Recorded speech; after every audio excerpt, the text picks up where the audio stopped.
tardes a todos. De nuevo estamos con ustedes para compartir estos puntos de vista tan importantes como el que comenzamos a tratar el viernes pasado. El chat del programa está en línea y también tenemos el correo de voz para mensajes. No tiene más que apretar el botoncito ahí a su derecha para que podamos comunicarnos y hacer el programa pues más de acuerdo con los intereses que ustedes tienen. El viernes pasado comenzamos a tratar el tema de la santidad, sobre el cual pues tratamos de iluminar un poco el concepto que en general pues es un poco demasiado optimista o idealista, de tal manera que luego pues nos vemos como muy lejanos de este ideal. Por ello tratamos de, como decía mi compañero Manuel, de romper algunos paradigmas populares sobre la santidad y la perfección. Por ejemplo, pues decíamos cómo no es lo mismo hablar de perfección que hablar de santidad, y que la santidad sí es posible para nosotros, más aún es la vocación que tenemos como bautizados. Y citábamos a San Pablo, cómo saludaba a los cristianos a quienes escribía sus cartas llamándolos santos y consagrados. Y sin embargo, pues hablábamos un poco de la perfección como un ideal que, según como lo veamos, pues no es ni importante para nosotros, ni nos ayuda en nuestra vida a entender correctamente lo que significa para nosotros vivir nuestra vida cristiana de una manera de acuerdo al ideal que Jesús nos propone, puesto que hablamos de la diferencia entre la perfección moral y la perfección espiritual, ¿no? De cómo la perfección moral pues no solamente no es posible, porque nos dice pues Santiago que hasta el justo peca 7 veces al día, y Jesús nos enseñó a pedir perdón por nuestros pecados todos los días al rezar el Padre Nuestro. Esa perfección espiritual es más bien esa comunión que nosotros hemos de tener con Dios, y que es pues un ideal para nuestra vida, un ideal que lo vamos consiguiendo de acuerdo pues con las formas, los medios, las oportunidades que nosotros vamos aprovechando en nuestra vida, según el estado de vida, según la educación que hemos recibido, pero que sigue siendo un reto y en el cual realmente podemos realizarnos. Un reto que se cumplirá ciertamente algún día, pero ¿cuándo? Pues será más bien al final de nuestra vida, cuando podamos nosotros realmente poner nuestra vida en las manos de Dios y decir como Simeón, precisamente mañana lo recordamos en el Evangelio, decir: Señor, ya puedes dejar a tu siervo irse en paz. Bien, pues esto es un poco de la introducción a nuestro programa que hacíamos ayer, y ahora que ya está Emanuel aquí con nosotros, pues vamos a seguir seguramente con otras preguntas que él tiene sobre el particular, y que son pues los que van a dar la variedad al programa de hoy. Así que, ¿cómo ves? Muy bien, padre. De Bienvenido. hecho, gracias, muy amable. Y perdón por la tardanza. De hecho, como comentábamos hace unos días, venerados por muchos, cuestionados por otros, le han dado nombre incluso a la mayor parte de las ciudades y poblados de Occidente en los últimos 10 o 12 siglos. Los santos, padre, los santos que siguen siendo materia de cierta discusión por todo lo que han implicado todas estas épocas, porque no se sabe estrictamente quiénes son, y porque sigue siendo uno de los misterios a resolver por la actualidad cristiana. Entonces, bueno, antes que nada, padre, una pregunta que es muy lógica. Entonces, ¿qué se requiere para ser un santo en la cristiandad? ¿Qué se requiere? Bueno, esa pregunta es medio confusa y capciosa. O muy compleja, ¿no? O compleja. Es muy compleja para que no se oiga feo. Bueno, ¿qué se requiere? Desde el punto de vista que quizá tú estás pensando, ¿qué se requiere para ser declarado santo? Y otra cosa es, ¿qué se requiere para ser santo? No, ¿y qué se requiere para ambas cosas? Bueno, para ambas cosas, pues ya dijimos, estábamos hablando de cómo el punto de partida de la santidad en nuestra vida cristiana es el bautismo. Así es. Y como pues acabo de decirlo, San Pablo saludaba a los cristianos con este nombre de santos. Entonces lo que se requiere fundamentalmente es seguir el ejemplo de Jesucristo. Mira, te voy a leer un párrafo del Vaticano II donde se nos habla precisamente de eso. Es evidente que todos los fieles de cualquier estado o condición están llamados a la plenitud de la vida cristiana y a la perfección del amor. Entonces, ¿qué se requiere para ser santo? Vivir la plenitud de la vida cristiana, que es fundamentalmente la perfección del amor, ¿no? Son expresiones muy ricas, con mucho contenido, ¿verdad? Santidad que favorece también en la sociedad terrena un nivel de vida más humano. Esto pues también es otro aspecto, queriéndonos decir que la santidad no es un estado de vida que nos aleja de la realidad. Es decir, que un santo, así como decimos que un santo triste es un triste santo, también podemos decir que un santo que no es humano, no es un santo para los humanos. De acuerdo. Es decir, que tiene que estar inmerso en la realidad normal de la vida de los seres humanos, como Jesús se encarnó en nuestra realidad para poder enseñarnos lo que nos enseñó, para poder hablarnos en nuestro lenguaje, para poder comprender nuestra condición humana, para poder darnos el ejemplo de cómo ser seres humanos. Entonces también dice cómo la santidad de hecho nos da una capacidad de vivir esta humanidad de una forma pues más plena, más real, más auténtica, más de acuerdo con el plan de Dios. Y sigue diciendo, para alcanzar esta perfección los fieles, ¿para qué hace falta? Para alcanzar esta perfección, del amor, que es lo que hace que una persona pueda ser llamada santa. Dice, los fieles se han de esforzar en entregarse totalmente a la gloria de Dios y al servicio del prójimo, fíjate.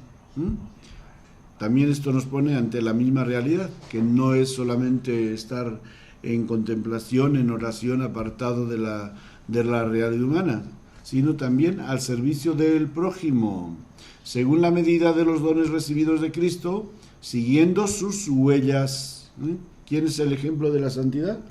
¿Qué hace falta para ser santo? Mirar a Jesús. Tener a Jesús como el ejemplo, ¿no? Estoy de acuerdo, pero de aquí surge entonces una idea. ¿Cuántos santos existen en la cristiandad, los cuales no reconocemos, ni siquiera nos hemos dado por enterados de que están ahí y de que estuvieron? ¿Y qué? O sea, es importante para un santo. Dice, unos 10,000 santos y beatos. Que están en el calendario de la iglesia. Pero también hay 6,000 millones de seres humanos y no hace falta que conozcas a los 6,000 millones, ¿no? No, por supuesto. Ya con que conozcas a los que conoces, tienes suficiente ¿para qué? Para todo, para realizarte, para ser feliz, para tener amigos, enemigos, para hacer obras buenas, para todo, con esa gente con la que Dios, y de hecho pues ese es el mandamiento de ama al prójimo, no andes amando a los que están lejos, sino ama a los que están cerca. Entonces tu santidad va a depender precisamente, como dice aquí, de que por una parte des gloria a Dios y luego estés al servicio del prójimo con el cual estás viviendo. Entonces el programa es bastante concreto y bastante fácil, ¿no? Y dice, de esta manera nos hacemos conformes a su imagen de Jesucristo, seguimos sus huellas y tenemos pues ya la seguridad de que no hace falta que hagas milagros o que digan que has hecho milagros, no hace falta que te sigan las multitudes, etcétera. Lo que hace falta es que tú vivas esa experiencia de comunión con Jesucristo, de servir al prójimo con una actitud desinteresada totalmente y de buscar en todo la gloria y la voluntad de Dios, y ya el resto pues es como diríamos, Dios dice, bueno, pues a este sí o a este no, ¿no? Humanamente hablando, así como nosotros elegimos entre tantos como pueden ser nuestros gobernantes, tenemos que elegir a uno o tenemos que elegir a varios, y pues podrían ser otros muchos, podrían ser también presidentes de México, ¿no? Sí, por supuesto. No es el único que puede hacerlo, el que está ahora. Puede haber otros que lo podían hacer, pero hay solo uno. Hay muchos diputados, hay muchos senadores, pero podrían ser otros los que tomaran su lugar, pero pues esa es la realidad de la vida. Entonces también entre los santos hay muchos que han llegado a vivir esta experiencia de seguimiento fiel de las huellas de Jesucristo, pero no todos son vistos por la Iglesia como modelos o como gente que haya llamado la atención. Por eso hoy en día, no sé si lo sabes, para que una persona se pueda incluir o comenzar la causa de su beatificación o canonización, hace falta que pasen 10 años. 10 años desde su muerte. De tal manera que a partir de esos años, si ya nadie se acuerda, pues ya quiere decir que sí, fue una persona a todo dar, pero ya perdió la popularidad, y entonces pues no va a ser una persona que convenga promover su causa, porque ya la gente se olvidó. Pero resulta que después de 10 años pues la gente sigue yendo al lugar donde está sepultado, la gente sigue invocándolo, la gente sigue recordándolo y pidiéndole favores, etcétera, y entonces eso hace lo que, y después pues hay alguien que promueve esa causa, y de ahí viene el que algunos pues su causa siga adelante y puedan ser proclamados santos. Es que de allí surge precisamente esta duda. Muchos santos, o casi todos los santos, son venerados y vistos como personas o entidades que pueden interceder por una persona ante Dios. Y de ahí viene esta duda. O sea, entonces puede haber muchísimos santos no reconocidos y que nunca los vamos a reconocer o nunca los vamos a conocer, o muchas personas que hayan llevado este camino de la santidad. Pero desafortunadamente, más que verlos como ejemplos, son en nuestra cultura, malamente, son vistos en ese punto de vista. Entidades que interceden pues con Dios, y a los cuales hay que rendirles una serie de cuestiones de manera permanente, como son los santos patrones de los poblados, como son tantos y tantos de ellos, no vistos como ejemplos, sino con una imagen desafortunadamente todavía totémica, que nos sucede mucho en esta sociedad. Bueno, pues sí, pero creo que ese es, pues si quieres, un punto que lo tenemos que considerar como defectuoso, ¿no? Pero si vamos a hablar de un punto de vista positivo de la santidad, primeramente como ideal de nuestra vida y después de este fenómeno de los santos, pues tenemos que poner de relieve los aspectos positivos, ¿no? Es decir, el pueblo en general, cuando no está bien instruido, cuando no tiene una formación, pues es lo normal es que vicia el sentido de las cosas, de los signos, y lo mismo de los santos. Entonces los signos, por ejemplo, yo te pregunto, a ver, mañana es la fiesta de la Candelaria, y ¿qué ritos se observan para celebrar esta fiesta? Pues en México el protagonista es el niño Jesús, los niños Jesús que los llevan a bendecir, ¿verdad? Y a vestir. Bueno, primeramente, lo de bendecir no tiene mayor sentido, por no decir que no tiene nada de sentido. ¿A qué necesidad hay de bendecir? ¿Para qué se bendicen los niños Dios? Esa es muy buena pregunta, no, ¿Eh? no tiene razón. Pues es un símbolo religioso y no hace falta que me bendiga la Biblia. Pues si la palabra es palabra de Dios, ¿para qué la vas a bendecir? Yo te puedo bendecir con la Biblia. Lo más normal sería, no que bendigas la Biblia. Si es un objeto, la palabra de Dios, no el libro, sino la palabra de Dios es santa, no hace falta que bendigas la Biblia. Ni hace falta que bendigas un niño Dios. Pues la Iglesia ha introducido esas costumbres de bendecir medallas e imágenes, pero son como un signo de que se dedican al culto. Pero si yo tengo un niño en mi habitación, pues no necesito bendecirlo, porque no lo dedico al culto público. Para mí es un recuerdo, como si me vas a venir un día a decir, oiga, bendígame la imagen de mi abuelita, la fotografía de mi abuelita, ¿para qué te la voy a bendecir? Muy buena pregunta, no tienes razón alguna.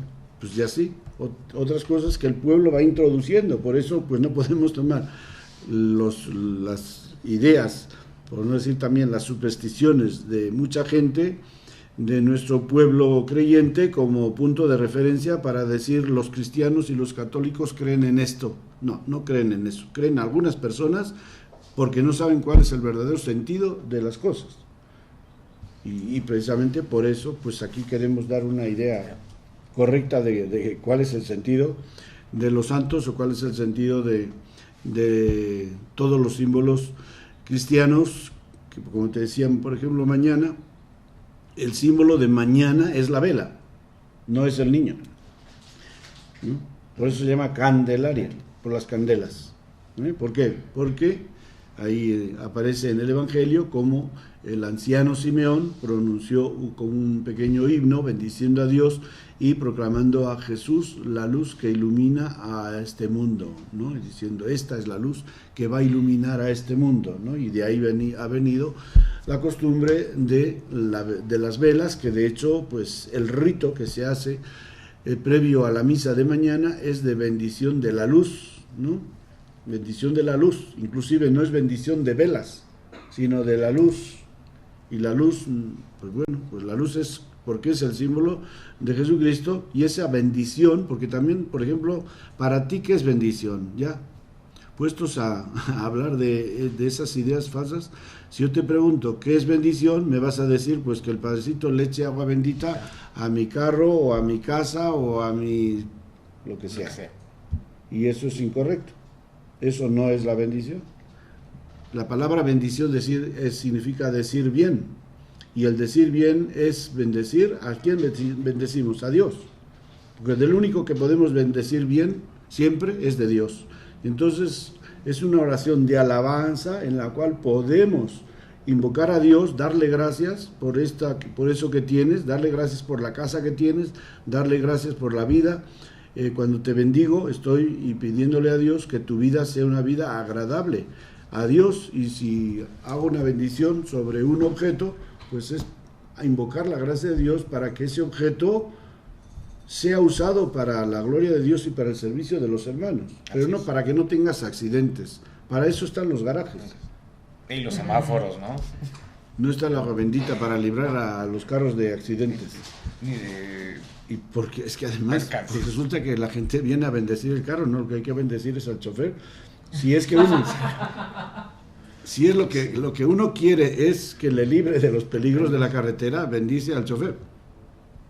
Y si no, pues lo propio es que como familia cristiana ponemos ante Dios todo lo que tenemos y todo lo que somos, y hacemos una oración primeramente de acción de gracias. Si te fijas en el Evangelio, las oraciones de Jesús siempre son de acción de gracias. Padre, te bendigo. Cuando va a resucitar a Lázaro, Jesús se pone a orar y bendice a Dios porque va a mostrar su gloria a través de ese milagro de que Lázaro vuelva a la vida, ¿no? Padre, esta semana en particular ha sido muy activa. El post y el programa pasado y el de este han despertado mucho interés e inquietud. Es muy cierto lo que nos dice, pero toda esta inquietud que se ha dado en personas de nuestro país, otras de España, incluso hasta de Sudamérica, es el decir, oye, Entonces yo ya no entiendo. Toda mi vida he seguido a tal santo o le he pedido todo a tal santo. Entonces, ¿a qué santo seguir? ¿Cómo saber cuál seguir? ¿A cuál venerar? Que es otra de las palabras que se llegan a utilizar. O sea, ¿por qué existe todavía esta idea? Al único que hay que seguir es a Jesucristo. En eso estamos de acuerdo, pero sigue No siendo tienes un por qué arraigo. seguir a ningún otro santo.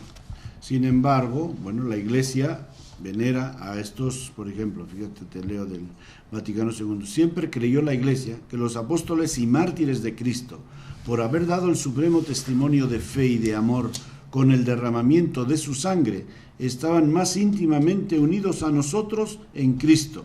Por eso los veneró con especial afecto junto con la bienaventurada Virgen María y los santos ángeles, e imploró piadosamente el auxilio de su intercesión.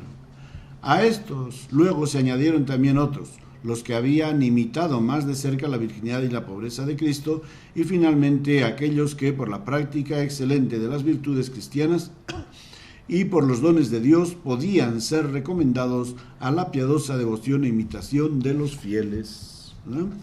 Entonces, en la Iglesia, la devoción primera y más fuerte que hubo fue a los mártires. ¿Por qué? Pues porque fue la expresión más sensible y la primera de quienes siguieron a Cristo hasta el final, porque Jesús mismo lo dijo: no hay mayor forma y más excelente forma de amar que dar la vida, ¿no? Y como el martirio pues fue la expresión y la manera, pues diríamos, más llamativa de los primeros cristianos, de los primeros siglos del cristianismo, de tal manera que se dijo que la sangre de los mártires era semilla de cristianos.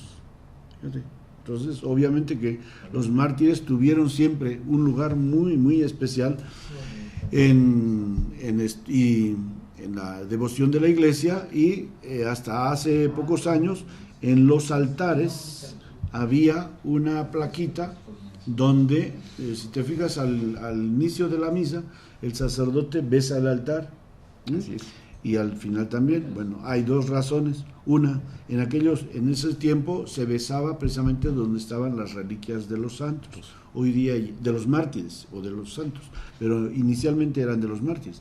Hoy día ya no se usa eso, pero se sigue besando el altar porque es el símbolo del cuerpo de Cristo. Pero en el inicio era la placa de las reliquias de los mártires y de los santos la que se veneraba, porque eran parte de ese cuerpo de Cristo, que bueno, pues es el cuerpo místico de Jesucristo, el que constituyen particularmente los santos juntamente con nosotros, pero digamos ellos son como los miembros pues excelentes, en donde se pone más de relieve la riqueza de la santidad de Cristo en sus miembros, de la vida de Cristo, que es la vid, en sus miembros, que son los sarmientos, ¿no? Así es. Digo porque, bueno, todos estos comentarios que me llegaron esta semana, todos van muy ligados a este concepto. Oye, en realidad, ¿quiénes son verdaderos santos? ¿Quiénes no? ¿Cómo es que han aparecido y desaparecido de la cristiandad? Digo, incluso patrones de países enteros como San Jorge, San Patricio y San Andrés han dejado ya de estar incluidos, porque sí. ¿Qué pasa con toda esa devoción que había o que existe por ciertos santos en los que ya no se cree? Si se cree, ¿qué pasa con esta situación? Pues creo que no pasa nada. Es decir, en la Iglesia hay dos fuentes. El magisterio de la Iglesia tiene dos fuentes. Una es la Escritura y otra es la tradición. Entonces, bueno, de hecho es una de las diferencias con las iglesias protestantes. Para ellos la única fuente del magisterio, o la única fuente que nos inspira en nuestra vida cristiana, es la Biblia, la Escritura.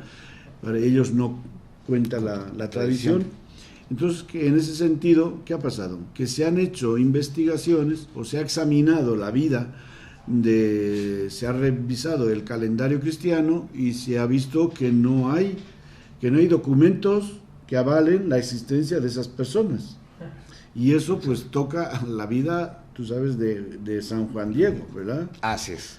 Pero que para mí es un querer, no sé, o sea, a mí la verdad que no me importa mucho, porque nuestra vida está hecha de tradiciones, ¿no? Entonces el decir que todo tiene que estar escrito, que tenemos que encontrar documentos escritos, sea en piedra, sea en madera, sea en esqueletos, sea en pergaminos, para poder estar seguros de que algo sucedió, de que algo tiene fundamento, para mí es un fundamentalismo de investigación que no tiene por qué ser así, porque pues la historia de los seres humanos pues se ha realizado a través de tradiciones. ¿Cuándo se comenzó a escribir? Bueno, en China hace casi 10.000 años, ¿no? O sea, ha habido una muchos tiempos, no solamente que no se escribía o se dejaban testimonios pues muy rudimentarios, sino que también en nuestra sociedad, aunque se supiera escribir, no se escribían ciertos hechos, porque no teníamos ese afán científico ni ese afán periodístico de que ahora todo tiene que estar escrito, etcétera.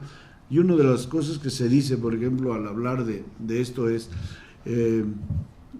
que pues no hay testimonio de tal aparición de la Virgen hasta tal tiempo, que no hay un testimonio de la existencia de Juan Diego hasta tal tiempo. ¿Y por qué? Pues eso se puede interpretar de dos maneras. Tú eliges. Una, no existió, por tanto no escribieron. Otra, todo el mundo lo sabía, ¿para qué iban a escribir? Ese es muy buen razonamiento.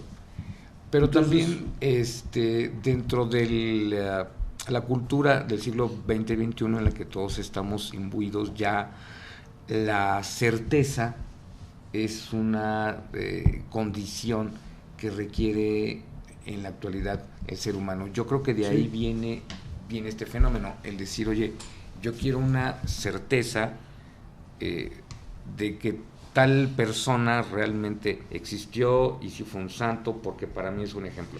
Yo ahora sí que un ejemplo de una persona que en lo particular yo admiro mucho es Francisco de Asís, del cual tengo la certeza absoluta de que existió y que fue un hombre con todas estas características, y es una imagen y una personalidad de la cual puedo seguir sin temor alguno su ejemplo.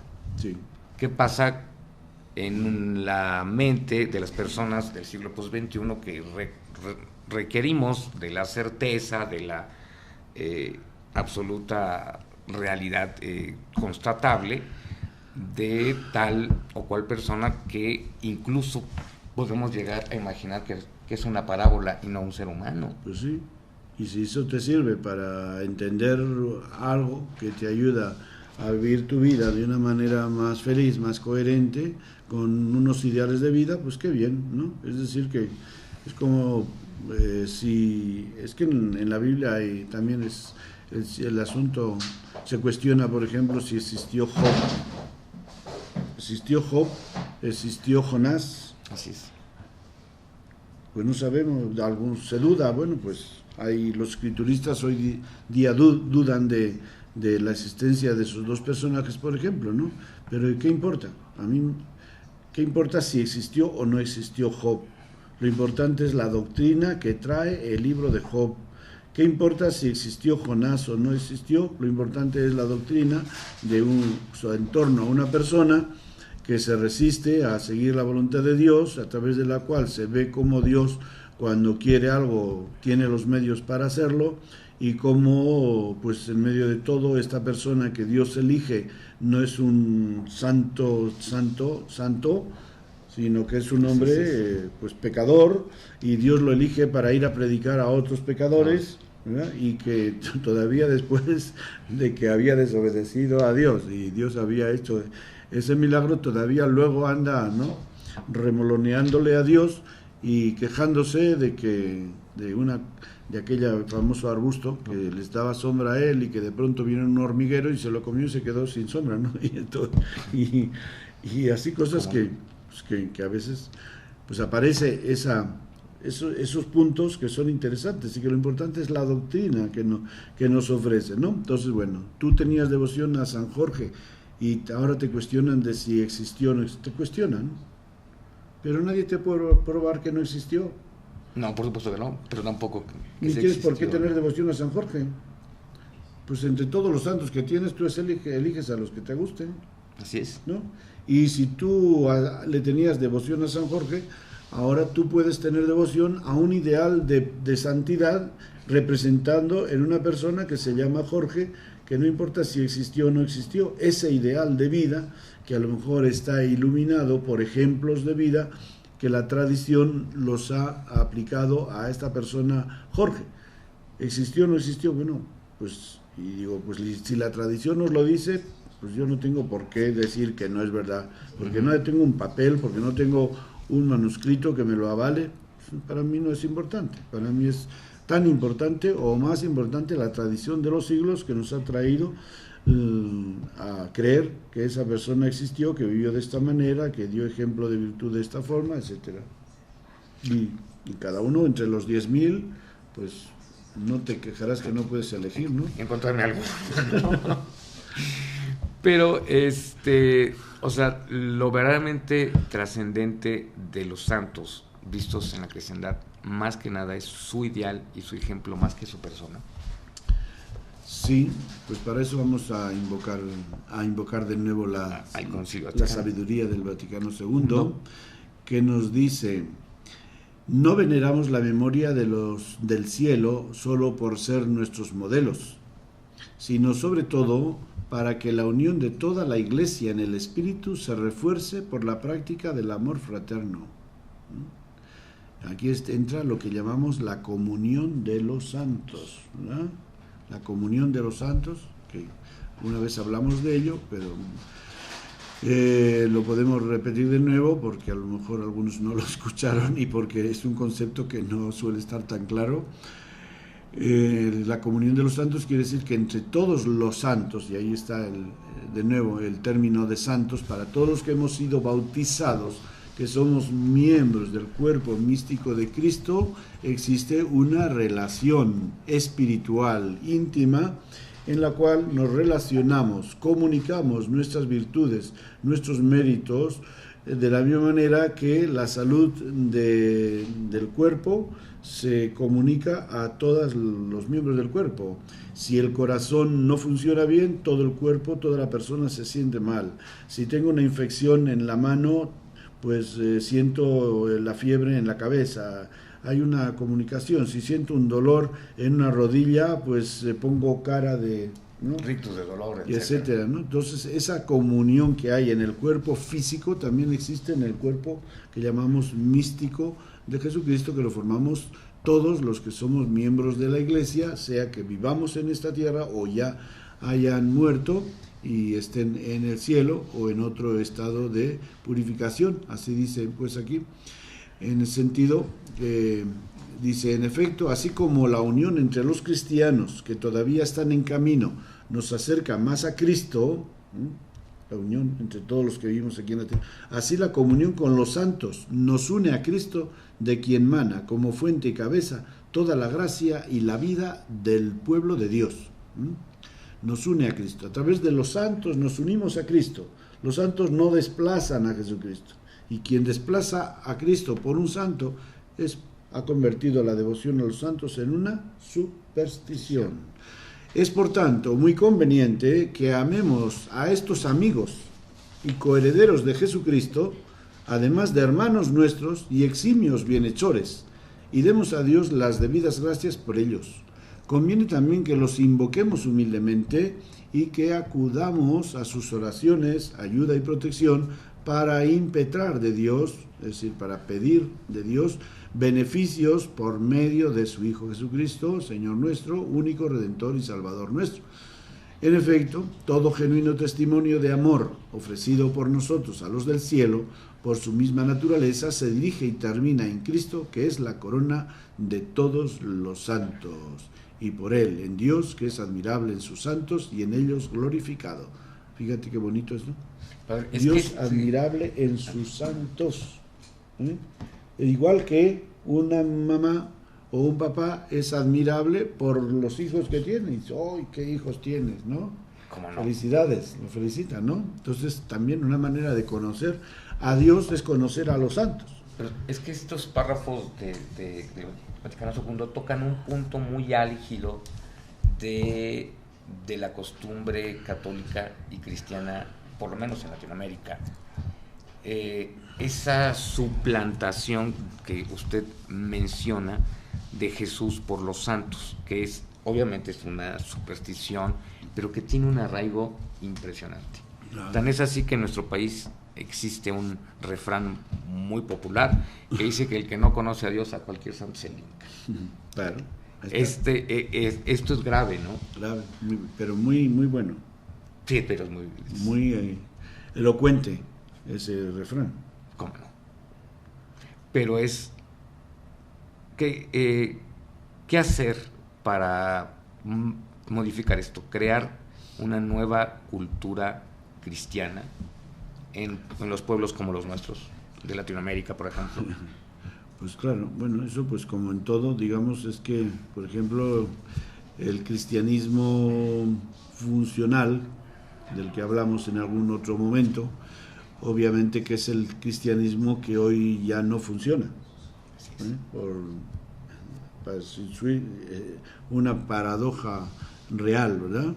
Que es, para algunos es un cristianismo funcional y es el que no funciona para los demás. Es decir, que para mucha gente cercana a la iglesia, devota a la iglesia, de la iglesia, es un cristianismo funcional en el sentido de que son cristianos para un interés personal, por un interés personal, por tener el favor de Dios, por conseguir o asegurar su salvación eterna, porque Dios no les vaya a castigar por las malas obras que hacen. Esa mentalidad que hoy día no funciona porque la vemos que es poco noble, ¿no? Como que no nos da la idea y la imagen de un Dios amoroso, de un Dios Padre, de un Dios elegante, de un Dios generoso que se da, que nos crea por amor, que nos crea su imagen y semejanza, y que luego lo hacemos así, como tan medio mezquino, porque nos está midiendo y pidiendo hasta lo mínimo para poder protegernos y darnos lo que necesitamos, ¿no? En otras palabras, los santos no ejercen tráfico de influencias en el cielo. Eso. Pues es exactamente.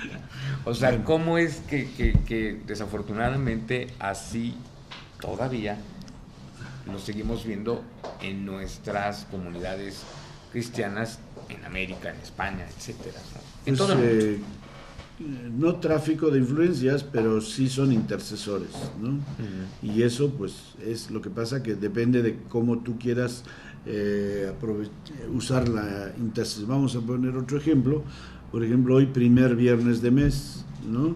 Hay mucha gente que practica los primeros viernes de mes todavía, sí, sobre todo en provincia.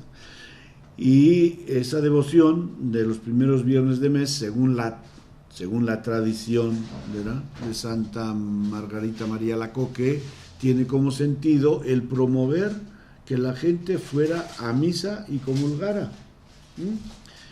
Y entonces, bueno, pues se extendió para que, y unida a esa vienen unas promesas que son lógicas, es decir, que quien comulga todos los viernes pues tiene asegurada la salvación, etcétera, y que no pasará por el purgatorio y cuántas cosas, ¿no? Bueno, okay. Bueno, todo eso provoca que por esas motivaciones pues haya gente que se acerque a recibir los sacramentos. ¿Y qué pasa? Que en el proceso esas personas van a cambiar de vida. Y obviamente al cambiar de vida, porque van a comulgar cada mes y se van a confesar, pues obviamente que si eso lo hacen sinceramente, pues eso va a llevar un cambio de vida. Y eso, claro, va a redundar en que se cumplan esas promesas.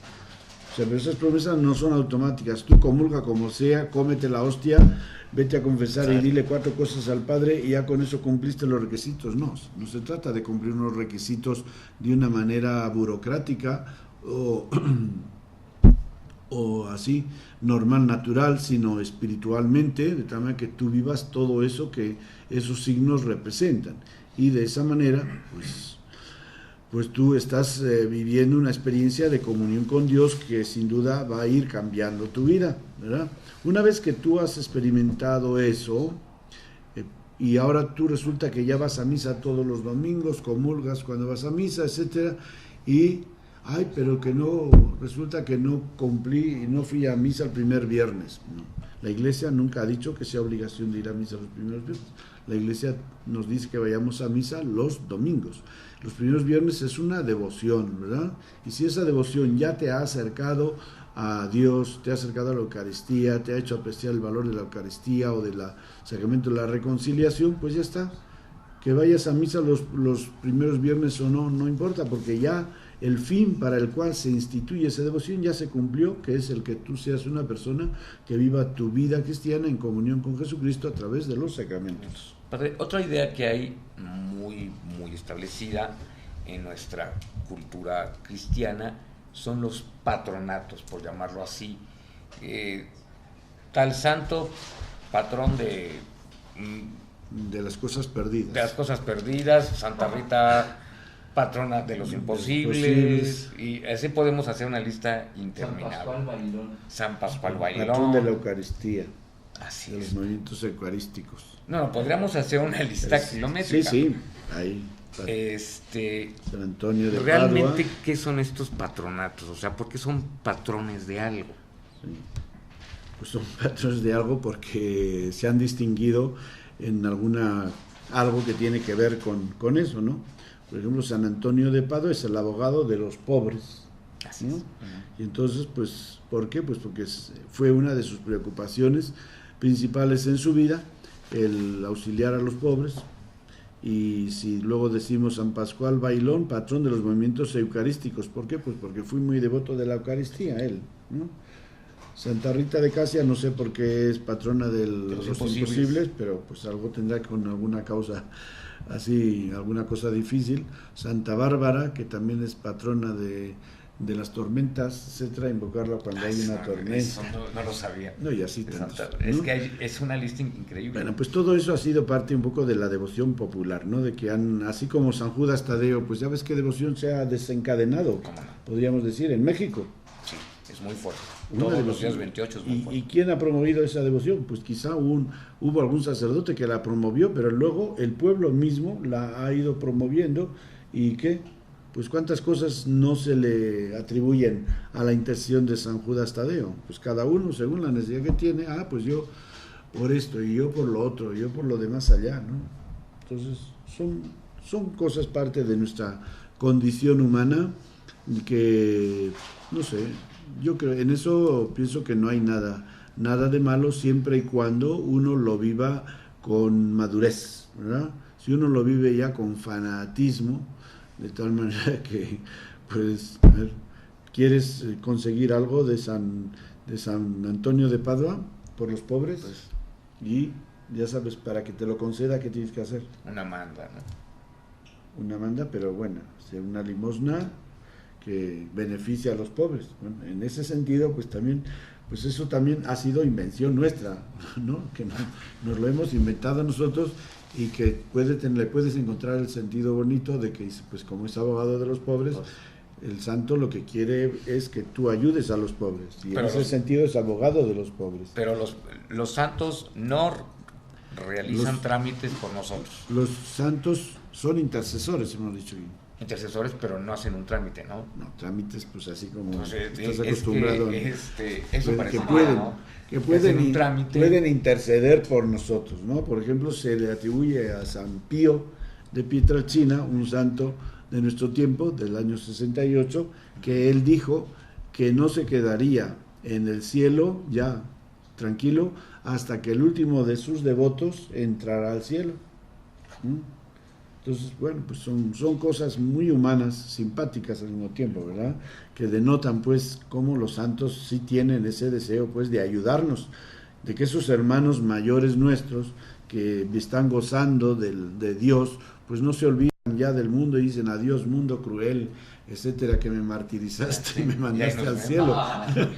Sino que vive en esa comunión con toda la iglesia, y puesto que no puede haber otra cosa en el corazón de un santo que el amor, pues se interesan por compartir con nosotros nuestra suerte, y si ellos puedan interceder por nosotros. Claro, todo eso pues nosotros lo imaginamos de una manera muy humana, pero es parte de esa comunión, ¿no? Es decir, que así como si yo tengo herida en la mano derecha, ¿qué?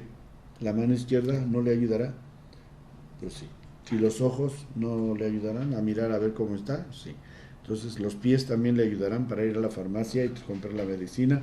Entonces somos miembros de ese mismo cuerpo místico de Cristo, y todos los miembros estamos en ese afán de ayudarnos mutuamente en lo que podamos. Entonces, siempre y cuando no lo burocraticemos, eso, es que ese, ¿no? Es el error grave, de decir, ¿no? Bueno, a ver, para pasar a la ventanilla. Para pasar a la ventanilla, mira. Según lo que doy, ¿qué gracia le voy a pedir? ¿O cuánto le doy pues demanda? Pues no, porque lo importante, como Jesús nos dice, la fuerza para los milagros es la fe. No es la limosna, ni es la penitencia que vayas a hacer para provocar la compasión de Dios, sino la fe primeramente en Dios, que puede hacerlo, y los santos son intercesores en esa causa, y luego que la causa merezca la pena.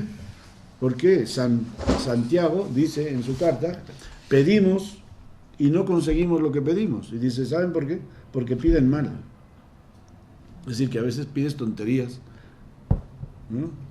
Y hay gente, hoy día se da, yo lo he oído a hermanos capuchinos de aquí de México, de lugares donde la gente va a ofrecer intención de misa para que Dios castigue a fulano que le hizo un mal, ¿no? Entonces, imagínate como... Pues como eso, trámite, ¿no? O sea... Pues eso es una superstición, y eso es una ignorancia que va pues más allá de todo lo concebible, en ese sentido del sentido que tiene pedir a Dios. ¿Cómo le vas a pedir a Dios que castigue a esta persona que te ha hecho un mal, ¿verdad? O que se muera la vaca del vecino porque pues no.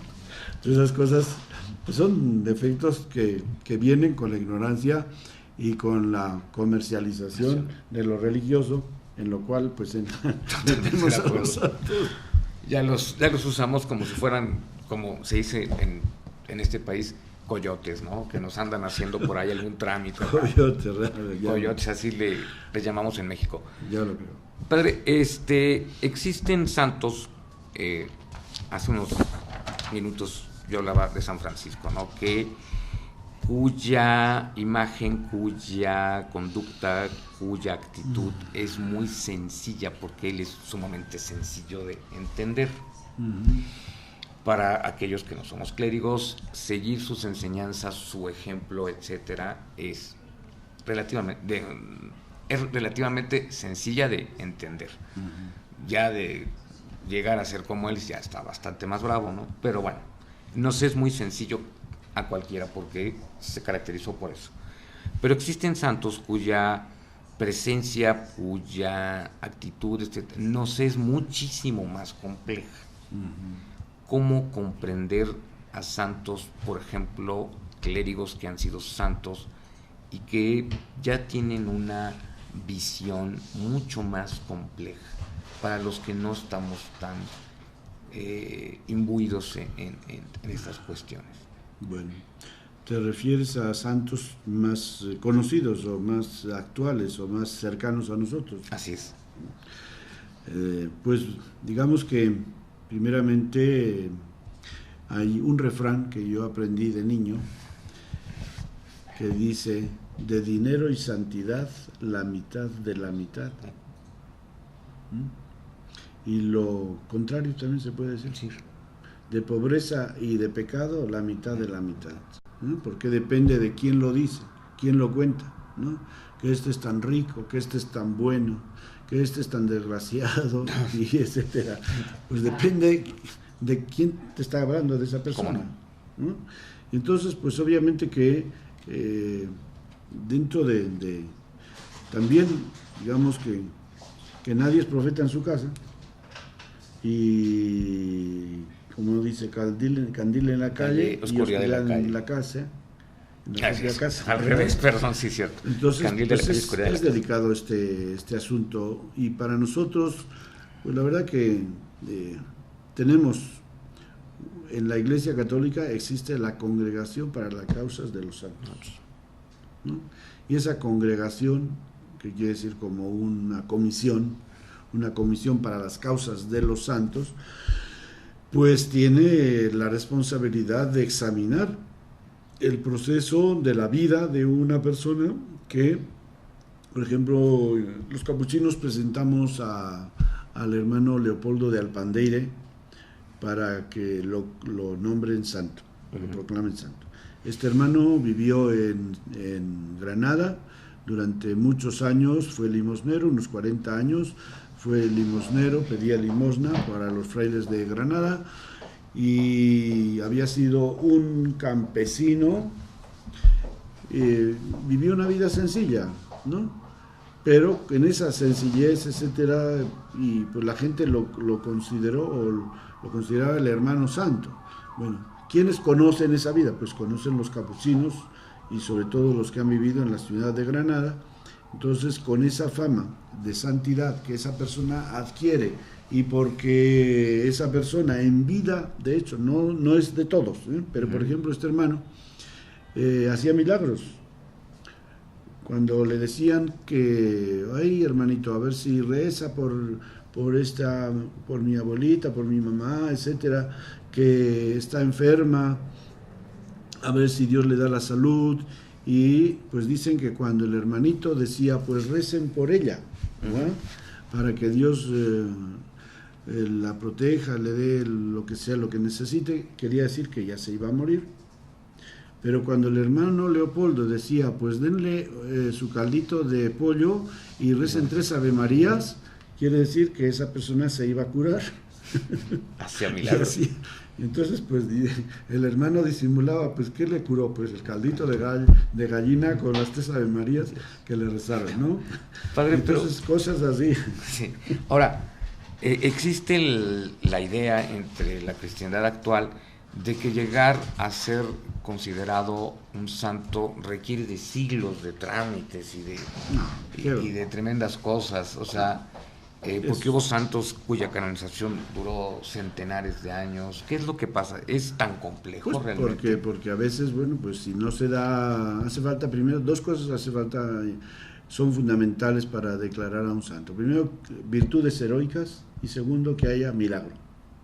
Eso ya desde ahora, actualmente, con los trámites que tiene la Comisión o la Congregación para las Causas de los Santos. Antiguamente había santos que se proclamaban porque el pueblo los pedía, ¿no? Y el obispo era el que decía, pues sí, este hermano que ustedes lo han conocido y que ha muerto con esta fama de santidad, lo proclamamos santo para nuestra iglesia. Sí. Luego pues venía que otras iglesias también lo asumieran como, lo aceptaran como santo. Pero hoy día, a través de los trámites y esa burocracia que se da normalmente a través de las comisiones o congregaciones del Vaticano, en este caso de los santos, pues primeramente tienen que pasar 10 años de la muerte del santo para que se introduzca la causa. Si después de esos 10 años todavía persiste el interés, la devoción, y máxime si ha habido alguien que dice que le hizo un milagro, pues entonces se presenta ya y se hace un proceso a nivel diocesano, a nivel de diócesis.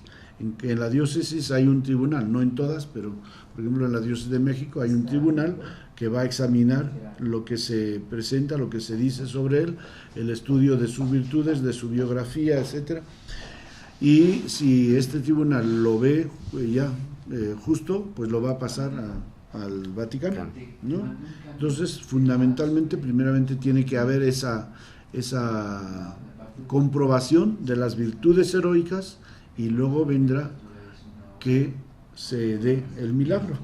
Si hay un milagro que esté confirmado por la ciencia médica y luego por aceptado por el tribunal eclesiástico, ya se dará la proclamación de esa persona como beato, ¿verdad? Que lo tiene que hacer el Papa. Y ya si después de eso todavía se da otro milagro, entonces vendrá la declaración de santidad. Si hay, pues bueno, pues puede ser que en algunos sí, sabemos que hay algunos que el milagro no se da, o tarda mucho tiempo en darse el segundo milagro y se quedan ahí durante mucho tiempo como beatos, o ya pues pasan como quien dice, pasan de moda, pasan de moda y ya se les olvida ese santo, ¿no? Entonces, pero bueno, a la hora de decir, bueno, las virtudes heroicas, pues es que tenemos que pensar que la gente encargada de hacer ese estudio, pues es gente responsable. Es que si no creemos en eso, pues la verdad que podemos cuestionar todo, ¿no? Entonces, si uno quiere cuestionar todo, pues es que es difícil, ¿no? Si uno se pone en un plan contestatario frente a las instituciones de la Iglesia, bueno, pues puede vivir sin esas cosas. No es necesario que tenga devoción a los santos, sino que viva su vida en relación con Jesucristo, con todo el misterio de Jesucristo, etcétera, y en comunión con la Iglesia, sin necesidad de decir estos son santos, porque a mí no me convence que a esta persona que yo conocí, del cual yo oí tal o cual cosa, y resulta que ahora lo hacen santo. Bueno, pues ya está, pues no, si no crees, pues no pasa nada. Así es. Pero ese es acaba de tocar también otro punto muy álgido, y está así como muy puntilloso con esos asuntos. Una de las cuestiones o los cuestionamientos que siempre hacen aquellos con conflicto con la fe cristiana en particular es la existencia de los santos. O si yo no creo que tal santo exista, si yo no, oye, está bien, no lo creas, no, esa fuerza ni tiene trascendencia finalmente, siempre y cuando pues tengas tu fe en Jesús, pero hay que decirlo. ¿Quiere decir qué? No es tan importante que creas en eso si no lo quieres, ¿no? No es necesario que uno tenga veneración a los santos, pero sí, así como tampoco tenemos, pues, a ver, ¿qué clase de culto das tú a los héroes de la patria? No, pues ninguno, más que la los admiración, obligados. por ejemplo. La admiración es un culto. Pues ya está. Si tú admiras a un héroe, pues puede ser que en un momento dado ese héroe te inspira. Claro. Si tú admiras a un literato, en un momento dado te inspira y vas a leer sus libros. ¿Cómo no? Si tú admiras a un científico, pues lo admiras y dices qué gran hombre fue etcétera, y a lo mejor te puede estimular su carrera, su modo de vida, etcétera, pues para también tú ser una persona que, hombre, pues yo también, si él llegó a esto, a lo mejor yo también podría llegar a algo más de lo que he llegado. Entonces son gentes que nos inspiran, son modelos en ese camino de la historia de la humanidad, y es lo mismo los santos, o sea, no hay más que eso. Y pues ya está, si tú no quieres hacer la novena de tu santo patrón, o no le quieres rezar a ningún santo, etcétera, pues no pasa nada, está bien. O sea, la vida de la Iglesia está fundamentalmente en Jesucristo, que es el único Salvador nuestro, Dios nuestro Padre, y el Espíritu Santo, que es el alma de la vida de la Iglesia. Celebramos los misterios en torno al misterio de la Santísima Trinidad, Padre, Hijo y Espíritu Santo, y luego pues los celebramos en la Iglesia, pero la Iglesia, como hemos dicho, no es la institución la que nos importa, sino es la comunidad, y en esa comunidad entramos todos, entramos los vivos y los muertos, los difuntos, que creemos gozan ya de Dios en el cielo, y algunos de estos que gozan ya en el cielo pues son proclamados admirables, santos y intercesores nuestros, ¿no? Entonces, como ha dicho aquí, lo importante es precisamente considerar esta comunión, cómo enriquecen nuestra Iglesia, ¿no? De la misma manera que, pues decir, bueno, pues yo qué tengo que imitar de Benito Juárez, o qué tengo que imitar del general Matamoros, o de Francisco y Madero, etcétera, pues a lo mejor puedes decir nada, no tengo que imitar, no me llama la atención, pero sí, para ti son un orgullo nacional, porque son gente famosa en la historia de la patria, ¿no? Enriquecen la historia de México.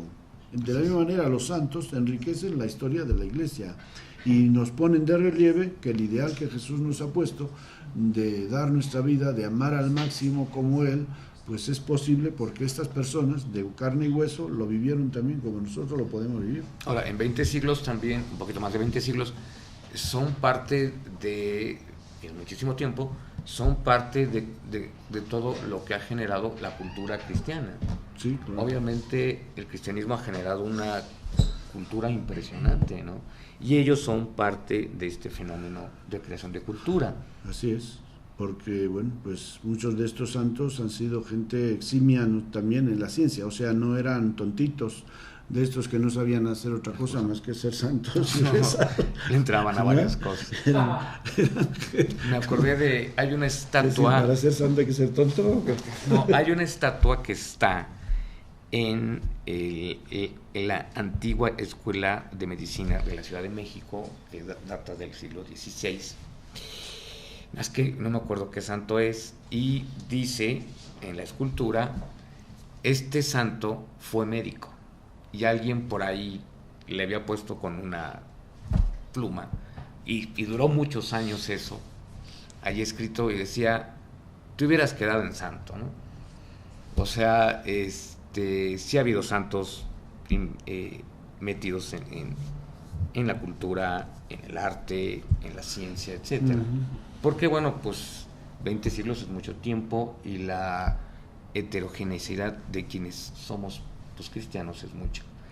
Y por último, padre, con respecto a este tema, existe la idea en mucho de que un santo o alguien puede ser considerado santo simplemente porque una comunidad así lo quiera. Sí, así es. Me acordé de una anécdota en el norte del país. Había una santa en un pequeño pueblo del estado de Chihuahua. Era Santa Teresa, pero no me acuerdo el resto que era santa. Y cuando le preguntaron a sus feligreses por qué era santa, dijeron, pues porque nos da la gana. O sea, esa es una muy buena razón. Pues porque la veían que era una santa, ¿no? Como pues a veces lo decimos, eres un santo, ¿no? O sea, una persona descuella por alguna virtud y en un momento dado te llama tanto la atención que se te sale normal decir, eso es un santo, porque has hecho algo que yo no lo haría o que me parece pues admirable, ¿no? Totalmente. Entonces, pues sí, de ahí, ese fue el origen de la santidad o de la declaración de santidad dentro de la iglesia, del que los cristianos, la comunidad admiraba a esas personas y decían, este es un santo, y de ahí pues pasó a que la iglesia tuviera esta costumbre de presentarnos a algunos hermanos como admirables en este camino de seguir a Jesucristo. Pues para concluir quisiera leerte un breve párrafo del Papa Benedicto XVI, donde dice sobre lo que son los santos. Dice, el santo es aquel que está tan fascinado por la belleza de Dios y por su perfecta verdad, que éstas lo irán progresivamente transformando. Así es. Por esta belleza y verdad está dispuesto a renunciar a todo, también a sí mismo. Le es suficiente el amor de Dios que experimenta y transmite en el servicio humilde y desinteresado al prójimo. ¿No? Hermoso. Benedicto XVI, ya sabes que es un sabio. Un sabio. Con todas las cosas que digan de él, pero es un hombre, un sabio y es un gran teólogo y dice que para ser un buen teólogo hay que ser santo, ¿no? Entonces, pues es admirable y las mejores vidas de los santos se escriben por los santos, porque comprenden ese misterio. Entonces, pues bueno, pues, y ya sabes cuántos santos hay en México. No. Mexicanos, vaya. No. Pues, había uno, pero ahora ya hay varios. Juan Pablo II declaró 35, algunos santos y otros beatos, y Benedicto XVI 14. Es decir, digamos en 50. 49, 50, alguno que ya existía de antes, pues por ahí hay más de 50 santos. Existía, que yo me acuerdo, nada más San Felipe Jesús, que era el primer santo de nuestro país. Sí, protomártir, que lo vamos a celebrar el día 5 de febrero. Padre, ¿Qué? una felicitación, gracias por sus comentarios, gracias a Irma por sus comentarios de que les gusta nuestra transmisión, nuestro programa. Teresita también, le gustó la primera. Y a Teresita, muchísimas gracias a ambas.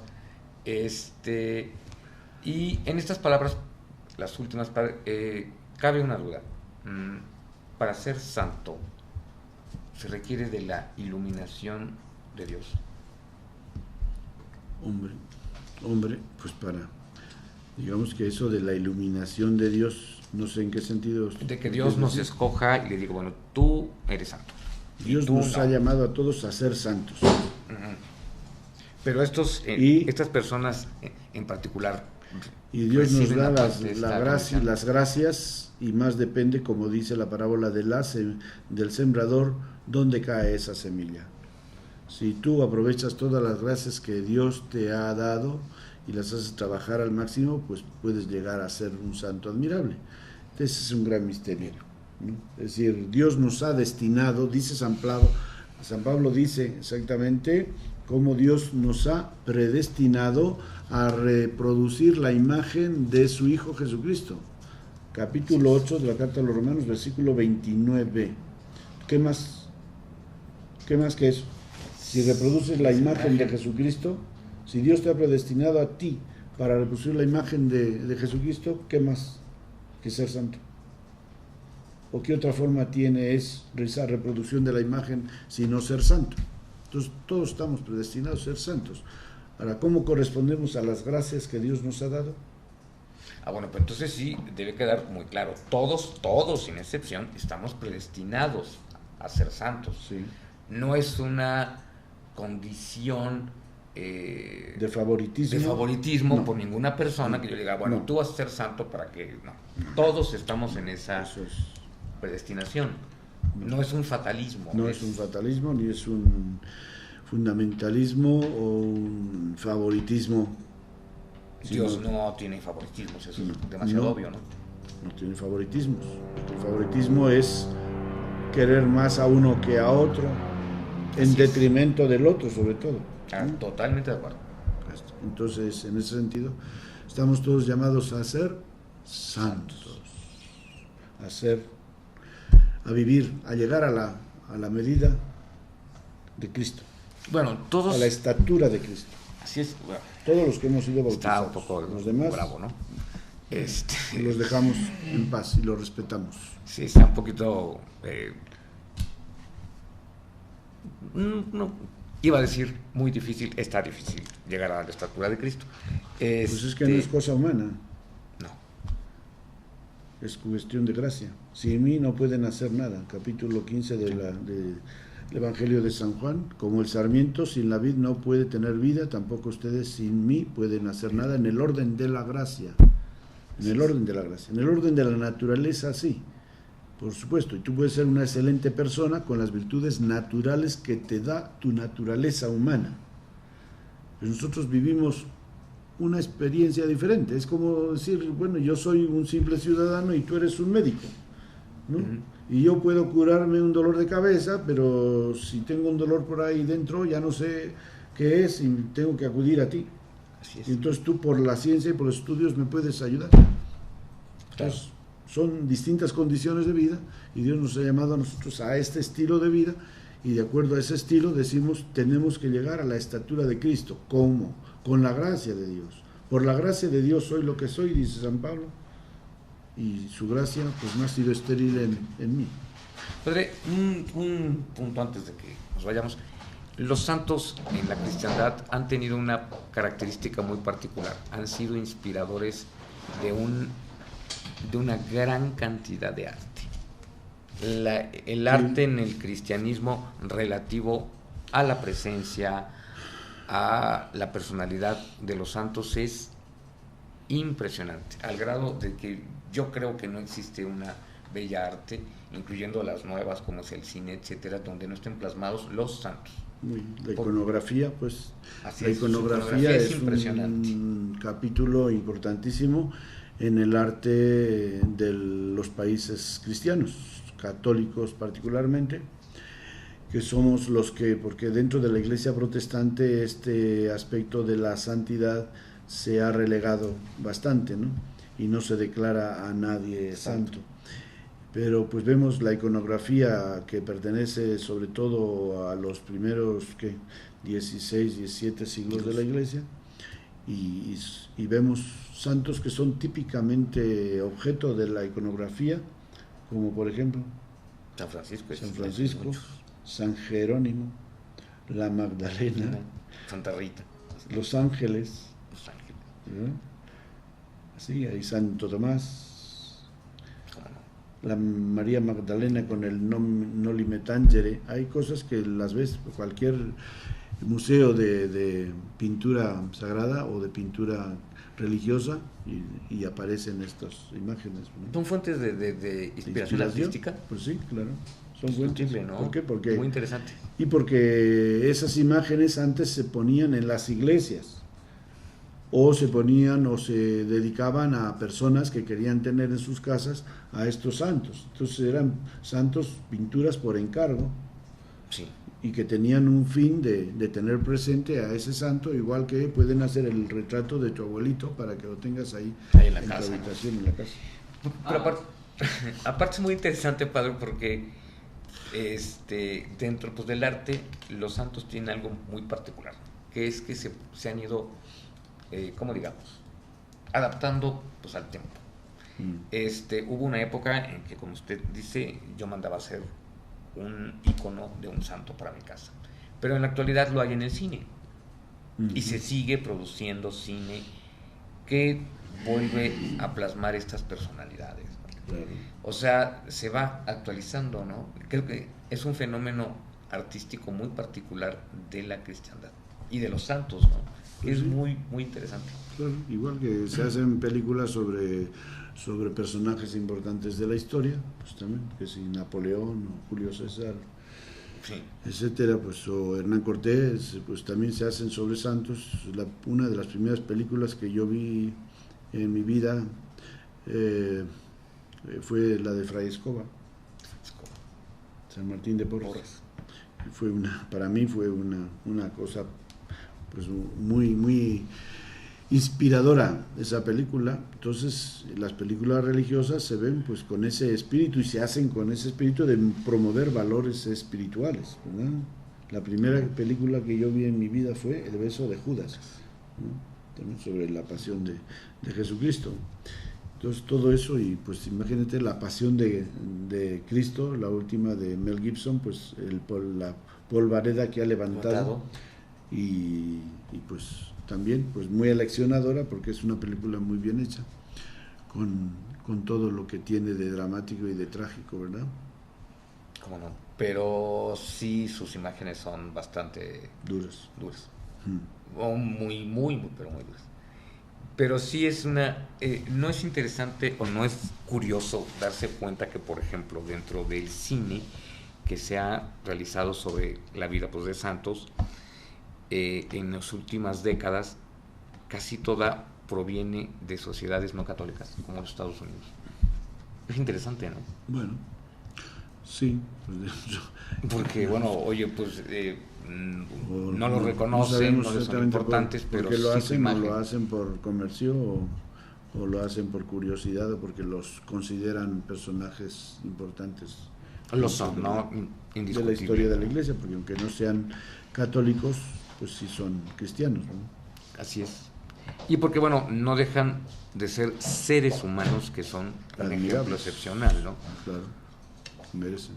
Y es curioso que lo veamos aún, incluso en el arte, etcétera, a santos en sociedades donde ni siquiera son cristianas, ya no digamos católicas, ya ni siquiera son cristianos, siguen siendo la película de imagen. Marcelino Pan y Vino, esa se Vino. vio en todo el mundo, esa película.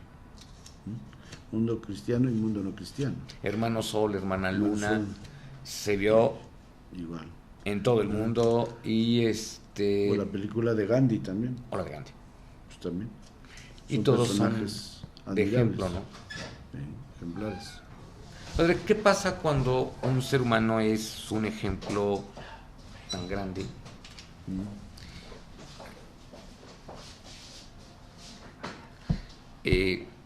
Bueno, vamos primero con esta pregunta que nos hace Irma, que es muy, muy interesante, pero muy especial.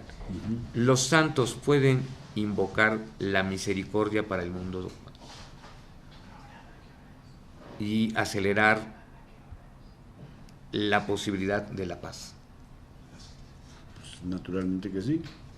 O sea, si les podemos pedir un favor, si ellos son intercesores por las causas y las necesidades nuestras, mucho más lo van a hacer para causas importantes para toda la humanidad.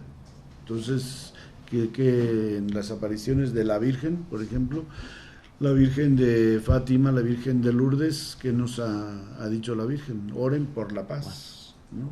Y entonces, si nosotros podemos orar por la paz a Dios, pues también los santos pueden interceder por la paz, ¿no? Entonces, obviamente que están unidos, están en la comunión de los santos sintonizan y apoyan las causas que a nosotros nos interesan, porque los santos están unidos a todo lo que es parte de la vida de la Iglesia, son parte de la vida de la Iglesia.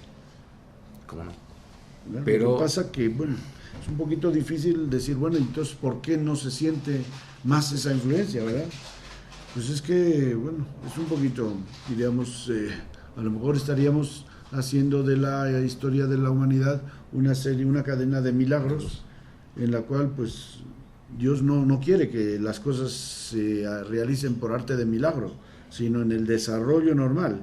Y ese milagro, pues, se va a realizar no de un modo llamativo, en el sentido de que de un día para otro diga este presidente de un país, pues ya se acabó la guerra y vamos a darnos la mano, etcétera, sino de que, por ejemplo, el hecho de que en el mundo exista esta inquietud por la paz, de que exista esta inquietud por la coexistencia entre los distintos países, el respeto a los derechos humanos, todo es parte de ese milagro que se puede ir dando a través de la conciencia que se va creando en la Iglesia, tanto en la Iglesia, en toda la Iglesia de aquí y la Iglesia de allá del cielo. Ahora, esta pregunta es muy profunda, ¿no? Y sí, dadas las condiciones en las que actualmente está la humanidad, si les podemos pedir que nos echen una mano, pues qué mejor, ¿no? Pues claro, y eso es lo bueno, que pidamos por cosas que merecen la pena, que les pidamos que intercedan por cosas que merecen la pena, que son de importancia para todos.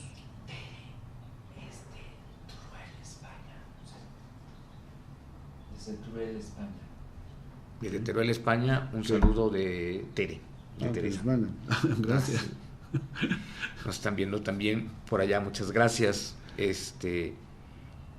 Bueno, padre, dentro de los caminos de la santidad, ¿qué pasa cuando nosotros lo vemos como una figura que ha cumplido un camino de santidad muy notorio, pero no hace milagros o no hay milagros vinculados a su persona? ¿Por qué no puede ser reconocida como un santo cuando realmente lo ha hecho? Digo, puedo poner un ejemplo, Teresa de Calcuta. Sí. Podría ser una santa, ¿no? Indiscutible. Y siguió un camino de santidad y de iluminación, es beata. Pues ya, cuando llegue el segundo milagro que esté reconocido por la ciencia y por la Iglesia, pues la proclamarán santa, igual que Juan Pablo II es beato. Entonces, pues digamos que la Iglesia tiene sus criterios, y así como en un tiempo no se exigían los milagros, y bueno, los milagros después de la muerte, porque hay personas que han hecho milagros antes de morir, durante la vida, esos no se consideran. Sí. ¿No? Los que se consideran son después de la muerte, porque a través de ellos la Iglesia tiene la seguridad infalible de que esos santos están gozando de la presencia de Dios.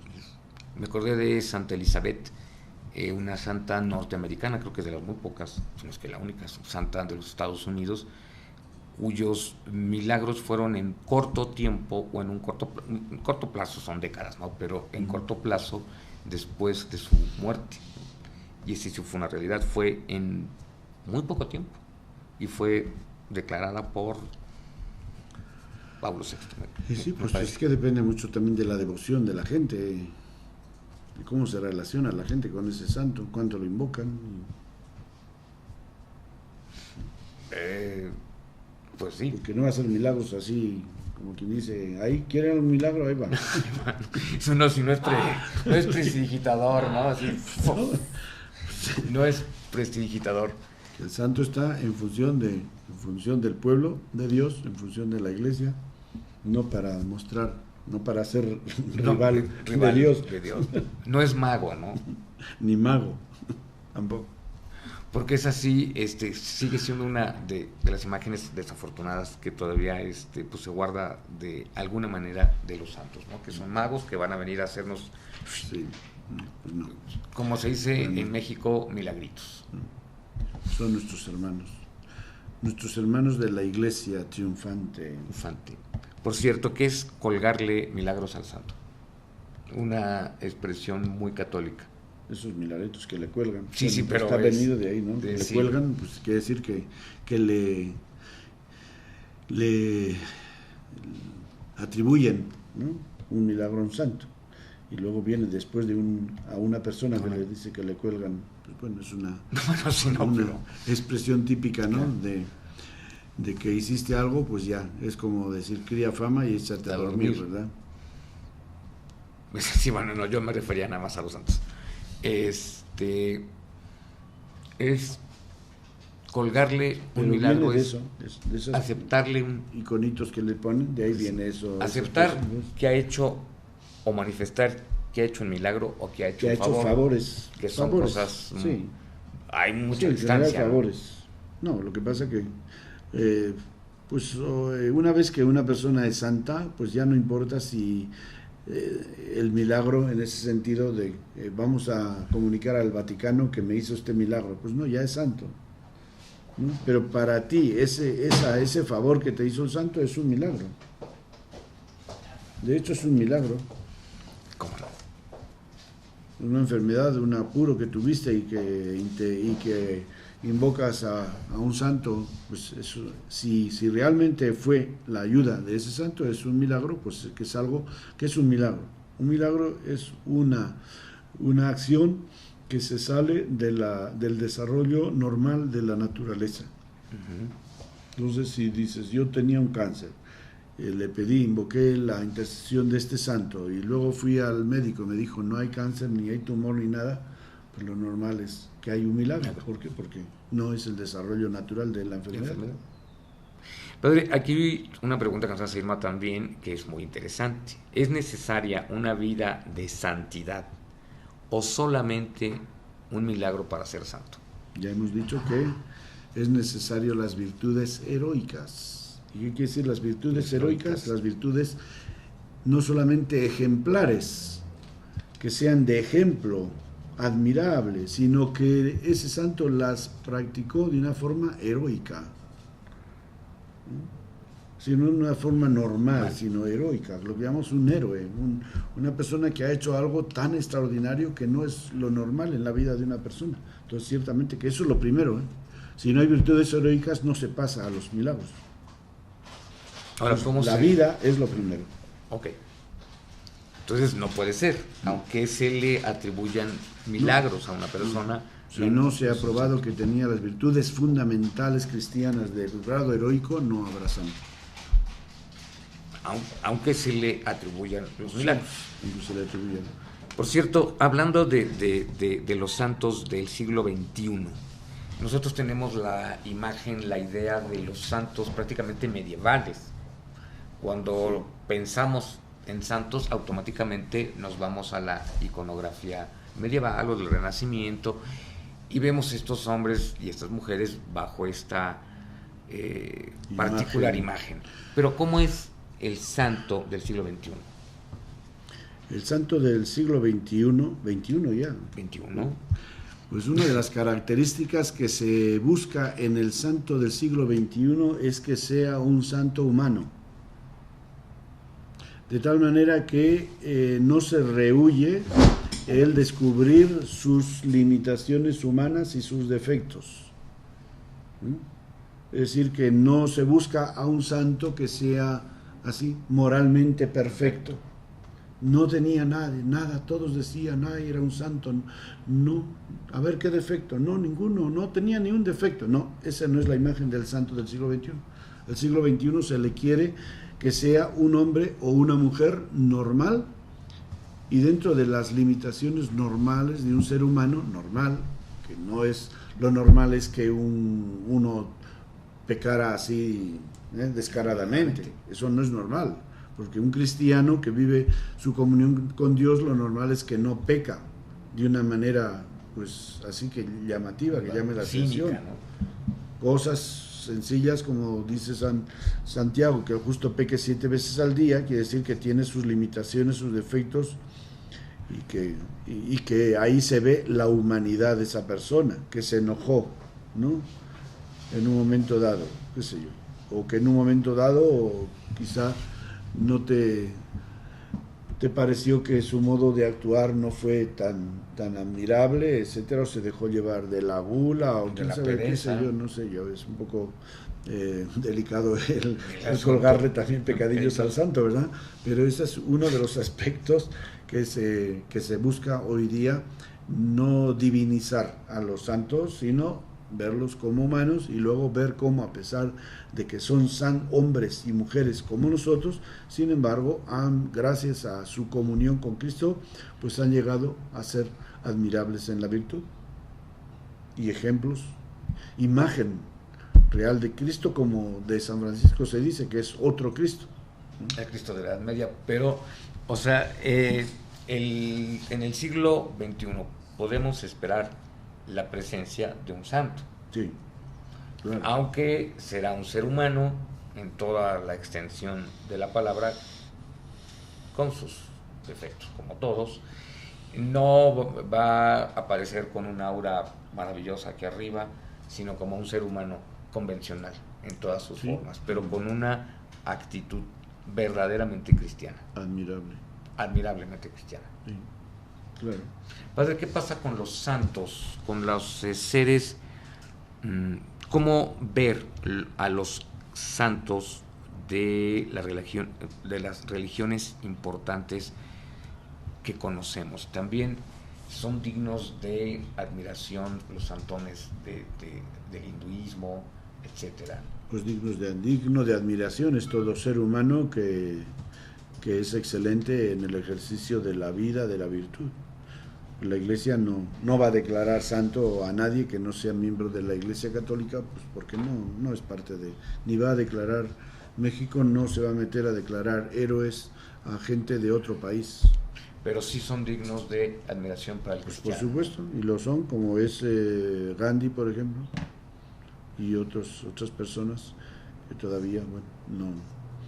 Y todas estas personas que son admirables, como Buda o Mahoma, pues obviamente que la Iglesia los respeta y los venera pues como gente también ejemplar en la virtud. O sea, la conciencia del catolicismo es sí venerarlos, bueno, sí reconocer su virtud sí, y su imagen, lo cual ya rompe con el paradigma de que nosotros tenemos toda la verdad y que los demás no pueden ser virtuosos si no pertenecen a nuestro grupo. Todo eso lo vimos ya al hablar del ecumenismo, de cómo la Iglesia reconoce, cómo se dan experiencias de gracia y de virtud dentro de otras confesiones y de otras iglesias cristianas o de otras religiones. O sea, la ciertamente santidad que hay cristianos que tienen ideas pues que piensan que todo eso es idolatría, etcétera, pero la Iglesia en su magisterio oficial reconoce que la virtud, que la bondad, que la belleza no es exclusiva de nadie y que donde Dios está presente de una forma o de otra existe la bondad, existe la virtud, existe la belleza. Así es. lo cual ya es un concepto más avanzado del que originalmente estaba, ¿no? De que éramos los dueños de la realidad. Sí, sí, y como normalmente lo que surge allá arriba para cuando llega a las bases, pues Sí, ya llega bastante. a veces ni llega, ¿no? No llega. Pero la iglesia tiene una doctrina oficial y tiene una posición oficial sobre muchos puntos que muchos cristianos no las conocen, ¿no? Y por eso es necesario leer los documentos de la iglesia y conocer a Benedicto XVI, no solamente por algunas afirmaciones que hace que pueden parecer menos aceptables, sino conocerlo en otros aspectos que son admirables, ¿verdad? Porque pues sí, basta que una persona, sea un presidente de México, sea el Papa, sea el de Estados Unidos, digan algún desliz en el modo de hablar para que se haga, ¿no? Pues puedes tener, ahí está la humanidad de ellos. Claro está que tienen la obligación de vigilar mucho lo que dicen, ¿verdad? Pero pues dentro de su humanidad y vulnerabilidad, pues es posible que también digan cosas menos apropiadas, ¿no? Pero son gente que, como Benedicto XVI, como hemos visto aquí en este parrafito, que tienen una gran sabiduría, ¿no? Ahora, a mayor responsabilidad moral como estas personas, mayor las posibilidades también de errar, ¿no? Eso hay que comprender. Mayor la posibilidad de errar, no diría yo, pero sí mayor la posibilidad de que estemos pendientes de cualquier cosilla que digan para hacer de ella una gran bola, ¿no? Que eso sí es un problema también de la actualidad. La información nos llega casi instantánea y automáticamente, bueno, hay quien se pone a expulgar a ver si le encuentra algún error a las palabras del presidente de los Estados Unidos, del Papa, etcétera, ¿no? Cualquier postura que hagan, cualquier cosa que pueda hacer, que si la corbata la llevaba torcida, de si no, el color no iba con el traje que llevaba, tantas cosas que hoy día pues... Qué buen también, padre, ¿se puede tener la intención de ser santo? O sea, decir, bueno, yo quiero ser santo y reconocido por la iglesia, entonces, a ver, que me digan qué tengo pues que hacer hasta que termine yo siendo San Emanuel. Bueno, pues nosotros comenzábamos nuestra experiencia en el seminario. Como capuchinos teníamos un ideal, que era ser capuchino, misionero y santo. Esa era nuestra meta. Y algunos incluían en eso también el ser mártires.